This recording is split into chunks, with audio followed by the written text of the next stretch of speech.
warahmatullahi wabarakatuh. Waalaikumsalam warahmatullahi wabarakatuh. Alhamdulillah. Alhamdulillahilladzi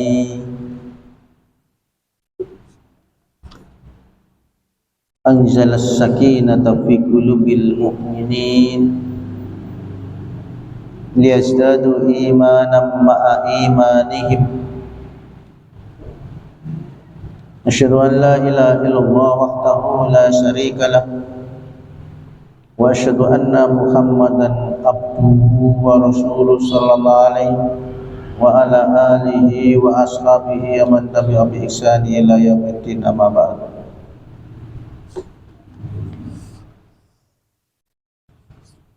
Wa qad qala Allah ta'ala fil Qur'anil Karim, a'udzu billahi minasy syaithanir rajim, bismillahirrahmanirrahim. Ya ayyuhalladzina amanu taqullaha haqqa tuqatih wa la tamutunna illa wa antum muslimun. Shadaqallahul azim wa sadaqa rasulul karim. Para jamaah ingkang kula hormati, alhamdulillah wonten wekdal di bulan Syawal, mungkin ini yang pertama ya. Yang pertama kita kajian mulai ngaosan Jumat malam. Alhamdulillah, sebenarnya saya masih mengingat kembali peristiwa ibadah kita di bulan Ramadan. Para sahabat itu ketika masuk di bulan Syawal, para sahabat itu khawatir, ojo-ojo aku selama Ramadan itu ibadah saya ditolak. Jangan-jangan selama bulan Ramadan saya melakukan ibadah puasa, saya melakukan tarawih, saya melakukan qiyamul Ramadan, saya mengeluarkan zakat, sedekah, ternyata ditolak oleh Allah. Khawatir, niki kelasnya sahabat. Juga malah ini kelasnya jenengan kayak yang yakin banget dan diterima. Nyantai. Sehingga para sahabat itu ketika ketemu dengan sahabat lain, mereka berdoa. Apa doanya? Taqabbalallahu minna wa minkum, ya Allah, mudah-mudahan Allah menerima ibadah jenengan selama Ramadan. Allah pun juga menerima ibadah aku selama Ramadan. Dan itu saling mendoakan. Taqabbal ya karim.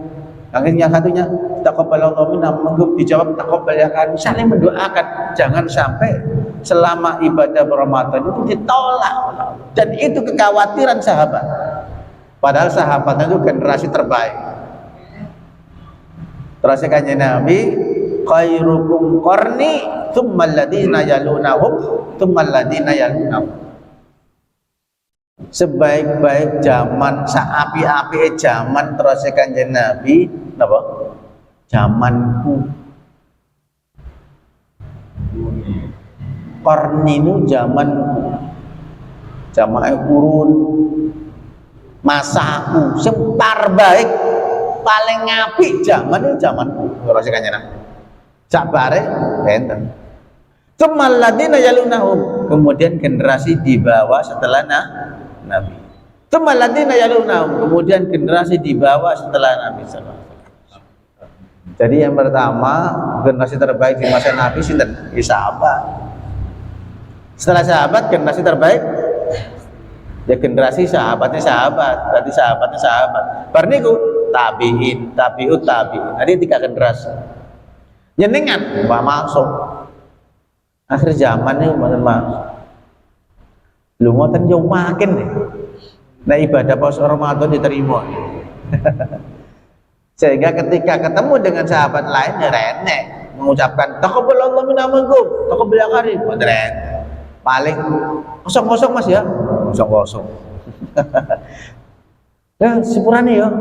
Aku wah sepurane mboten enten njaluk sepurane zaman Nabi yo renek. Wong sepurane mosok ngenteni riyo. Jadi Tiana kalau memang dia berdosa, kalau memang dia punya salah kepada temannya, saat itu dia minta maaf, mau menunggu hari raya. Wah, mau kesempatan dia ya. Mboten enten. Jadi dulu makanya para sahabat yang sekelas sahabat mawon, imannya jauh lebih baik daripada mereka sahabat daripada kita. Takwanya jauh lebih baik daripada kita. Ngoten mawon tasik watos khawatir ibadah selama Ramadan ditolak oleh Allah Subhanahu. Niki pelajaran mawon. Pelajaran. Bar niku selama 6 bulan ini kudu ada peningkatan ibadah. Ramadan masa aku khawatir banget. Ojo-ojo nek pas tarawih terlambat. Watos. Ojo-ojo nek pas nanti gak katam maca Quran. Gitu. Ramadan wah nek saged selama 30 juz apa sebanyak 30 juz katam. Sehari 1 juz.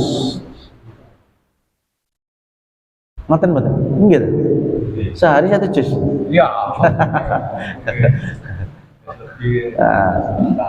Nah, tapi yo ae perkara jawab.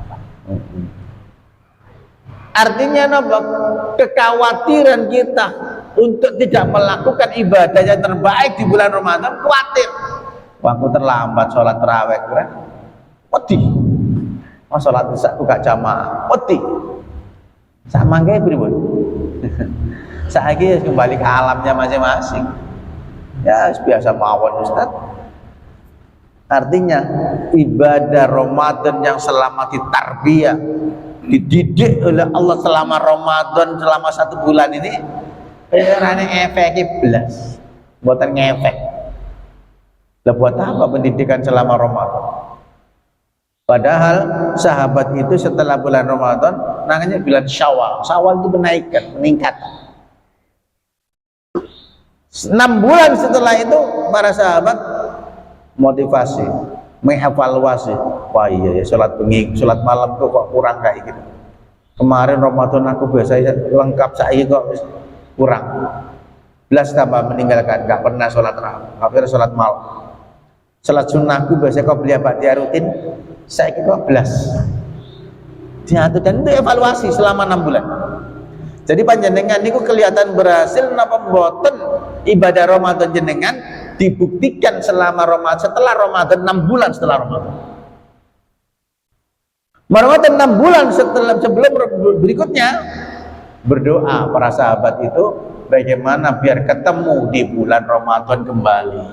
Nek esok ketemu bulan Ramadan meleh. Niku 6 bulan berikut. 6 bulan berikutnya. 6 bulan berikutnya setelah Ramadan evaluasi. Apa yang kurang? Apa yang ada dalam ibadah saya ini gimana? 6 bulan berikutnya kepingin ketemu bulan Ramadan. Para jamaah yang kula hormati, nah ini sebagai pengantar mawon ya, sebagai pengantar kajian kita pada malam hari ini. Monggo saya gimana ini materinya? Silakan kalau memang kita melanjutkan kita Janais nggih monggo, di sini ada. Kalau kita tematik karena ini kebetulan mendekati menjelang Idul Adha, saya bawakan tema khusus Idul Adha. Nggih monggo Pak Bapak. Bismillahirrahmanirrahim. Coba saya akan berikan beberapa penjelasannya. Di dalam Islam ya, istilah kurban itu tidak pernah dikenal. Orang-orang fikih tidak pernah mengenal namanya apa? Kurban. Oh nggih. Cukup masuk kayak gitu. Mboten napa-napa. Ngoten. Tetapi di Quran, di dalam Al-Qur'anil Karim, istilah kurban dikenal. Bahkan kemarin saya coba ngecek ada satu kitab itu Al-Qurban fil Jahiliyah wal Islam.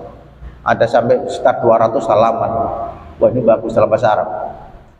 Ternyata memang ada beberapa ayat yang membahas istilah kurban. Terutama adalah kurbannya Qabil dan Habil, putranya Nabi Adam. Putranya Nabi Adam itu namanya siapa? Qabil dan Habil. Sing Qabil kurbannya niku kurban palawija. Apa palawija? Sarumayur. Sementara yang Habil kurbannya kambing. Pada kurban. Makanya ayatnya auzubillahi minasyaitonir rajim, bismillahirrahmanirrahim, ittqarraba qurbanan. Ingatlah ketika itu kedua anak Adam ini Qabil dan Habil berkorban. Makanya qarraba, dua orang maksudnya, tasniyah. Ittqarraba qurban. Fatakub bila min akadihima wa lam taqabbal minal akhar.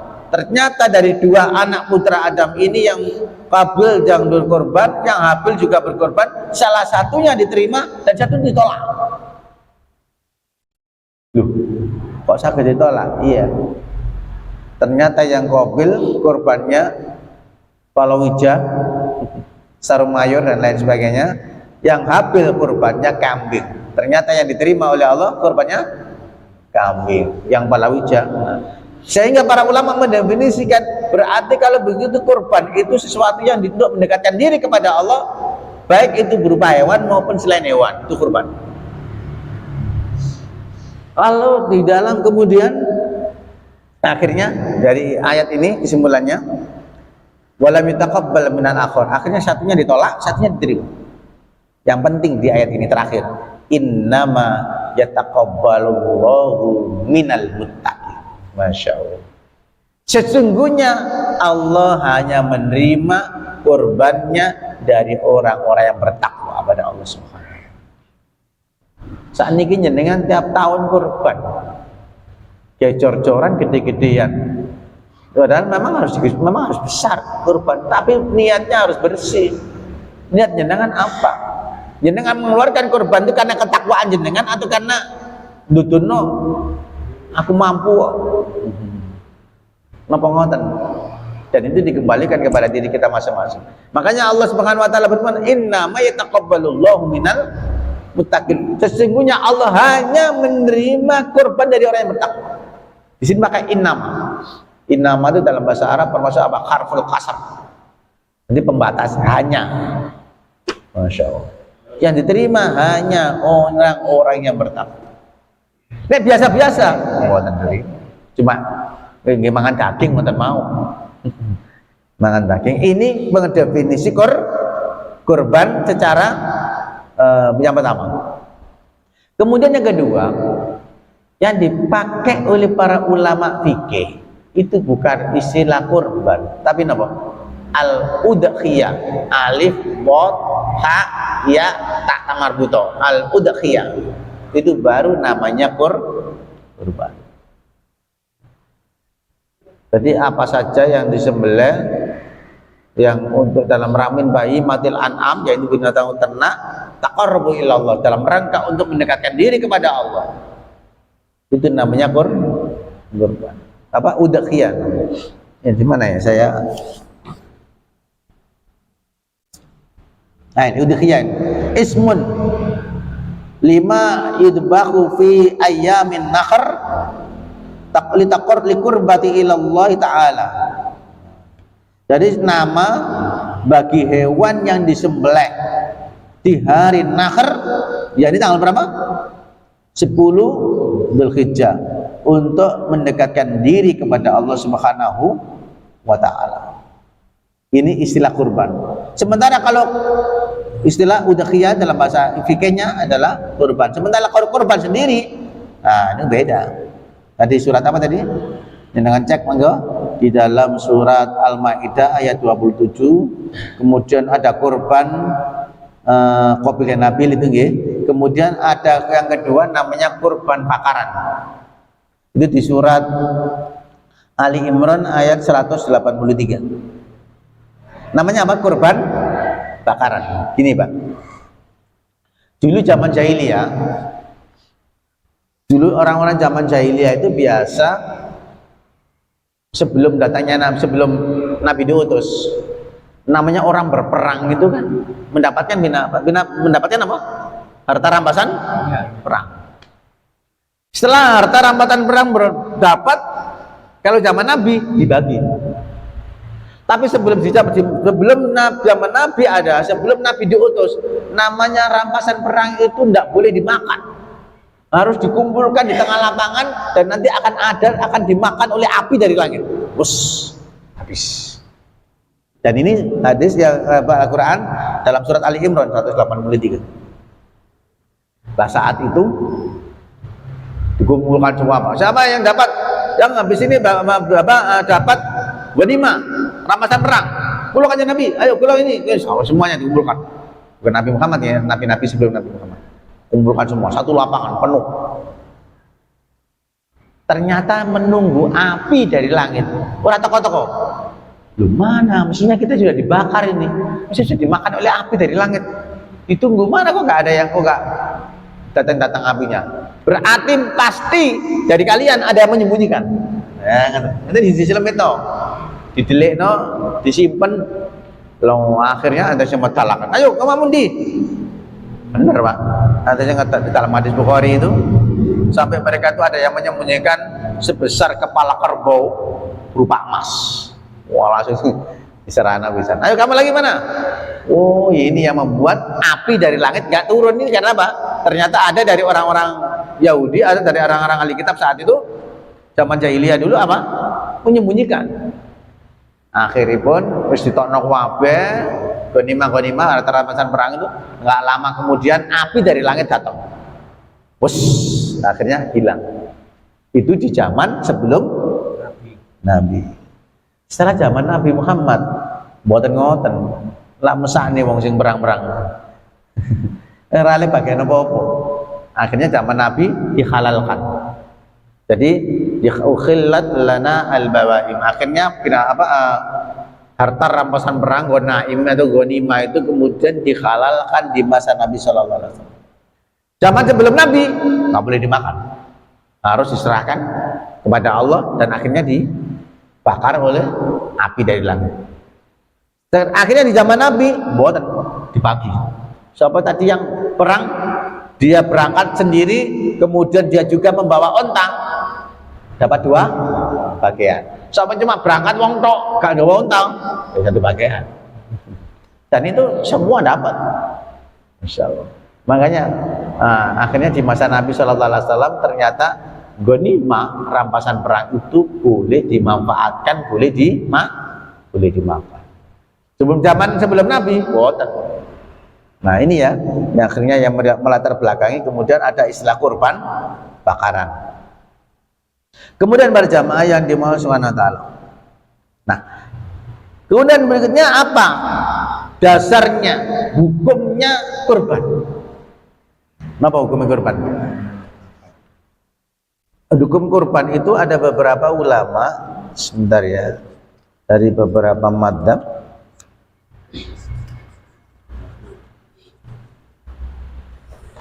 Contohnya ini.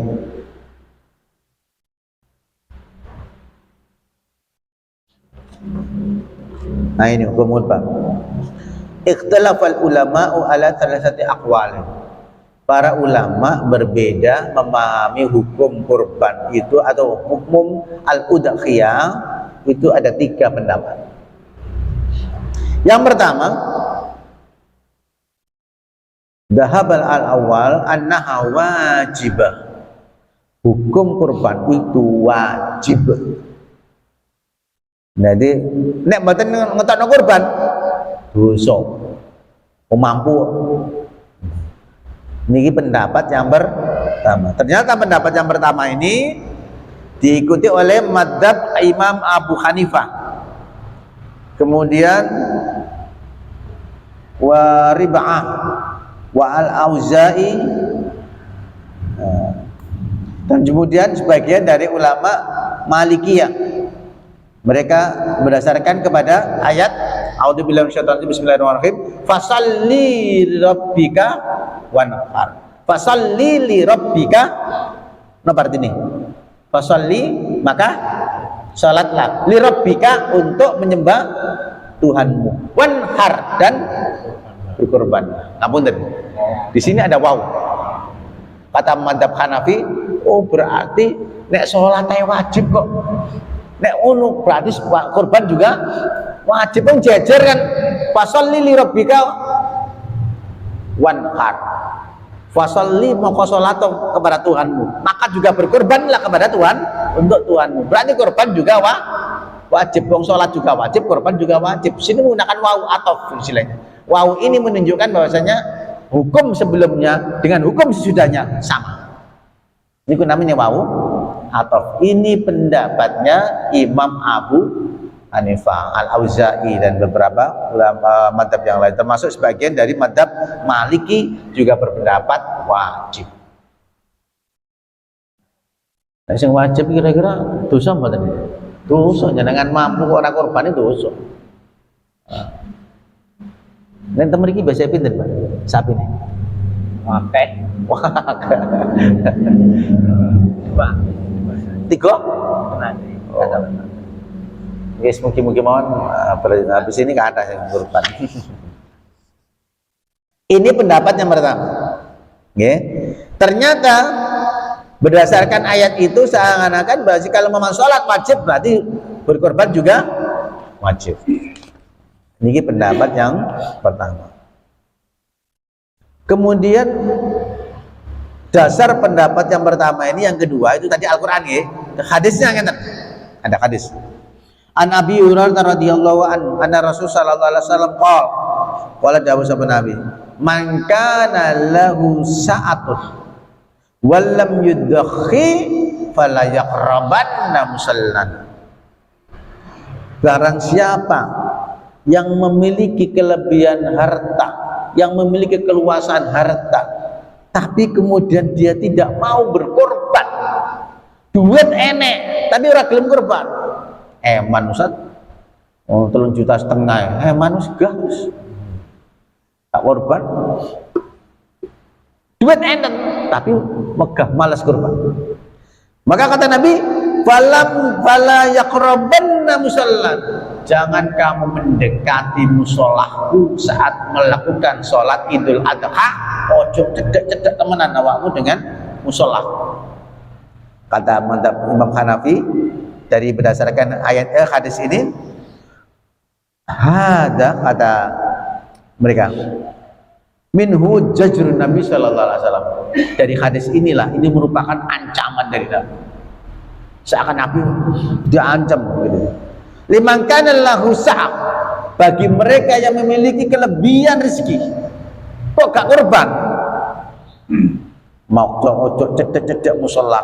Seakan-akan ini menjadi ancaman dari Nabi. Kalau memang itu diancam, berarti menunjukkan korban itu oh Nabi ngancem kok, berarti wajib. Nek gak wajib lah kok Nabi ada ngancem-ngancem bar. Kata pendapatnya Imam Hanafi berdasarkan hadis ini. Walaupun nanti hadis ini kedudukannya bagaimana, nah nanti kita hadis sendiri ya. Walaupun kedudukannya masih ikhtilaf, ada yang mengatakan dhaif, ada yang mengatakan sahih. Kemudian berikutnya para jamaah yang ketiga, yang kedua, pendapat yang kedua, bahwasannya apa? Yang kedua, bahwasannya yang pendapat yang kedua tidak sampai wajib, tapi apa? Sunnah muakkad. Pendapat yang kedua adalah sunnah muakkad.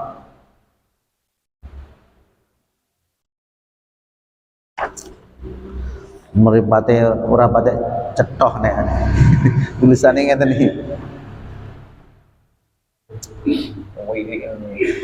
Nah ini annaha sunnah mustahabbun wa qala ba'dhum anna sunnah muakkadun. Jadi yang kedua, pendapat yang kedua adalah pendapat bahwasannya berkorban itu adalah sunnah muakkad. Apa sunnah muakkad itu?